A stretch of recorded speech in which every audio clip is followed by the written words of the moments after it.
इस्तेमाल किया, तो यही भरोसा इस प्रदेश में दिखेगा। कांग्रेस की पूर्ण बहुमत की सरकार बनेगी और गारंटी का कहीं अता पता नहीं है। तो किरण बघेल जी खुद गारंटी को यहाँ खारिज कर दी है और ये शुरुआती रुझान है। इस रुझान में अगर आप देखते हैं तो मैं समझता हूं कि इस पे ज्यादा चर्चा करने से ये चीज स्वीकार करना चाहिए कि आज भी इस रुझान में बीजेपी से कांग्रेस आगे है। और ये सारे पिक्चर तब क्लियर होंगे जब 7, 8, 9, 10 राउंड हो जाएंगे और आप देखेंगे पूर्ण बहुमत के साथ कांग्रेस पुनः सरकार बनाते हुए दिखेगी, क्योंकि पूरे प्रदेश में कांग्रेस के सरकार के कामों पर भरोसा हुआ है, कांग्रेस के घोषणा पत्र पर जनता ने भरोसा किया हुआ है।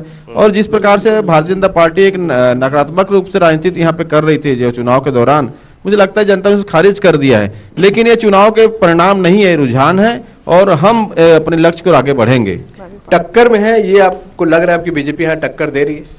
नहीं, मुझे नहीं लगता कि बीजेपी कहीं पे टक्कर में है, क्योंकि मैं इस बात में ज्यादा इस बात को कहना चाहूंगा कि कांग्रेस ने कभी भारतीय जनता पार्टी को इस प्रदेश में कमजोर नहीं आंका है, क्योंकि वो 15 साल तक सत्ता में थे, उनके भी समर्थक है, उनके भी कार्यकर्ता हैं, तो हमने कभी इसको कमजोर नहीं आंका है। और उसके साथ साथ आप देखते हैं 2003 की जो परिणाम है, स्वाभाविक सी बात है, हम 37 में थे, वो हमसे 10-12 सीटें ज्यादा थी, हम 38 सीट में थे, 39 में सीट थे, तो लगातार फाइट तो यहाँ पे रहा ही है।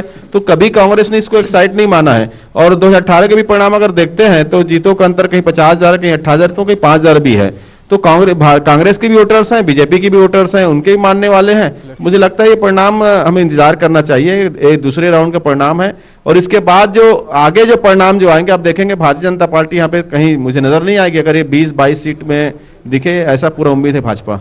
20-22 का अंदाजा किरण जी अभी भी धनंजय जी लगा रहे हैं?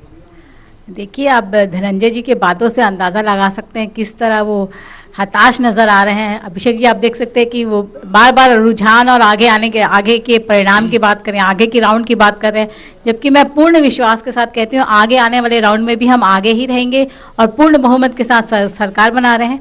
अभिषेक जी देख सकते हैं आप, पूर्ण बहुमत के साथ आप विपक्ष में रहेंगे, पर उम्मीद करूंगा इस बार प्रदेश की जनता को भाजपा कुछ पल का इंतजार है, दो नेता प्रतिपक्ष नहीं, एक ही नेता प्रतिपक्ष देंगे, ये मैं उम्मीद करूंगा। देखिए, आप विपक्ष के लायक तो रहेंगे तय।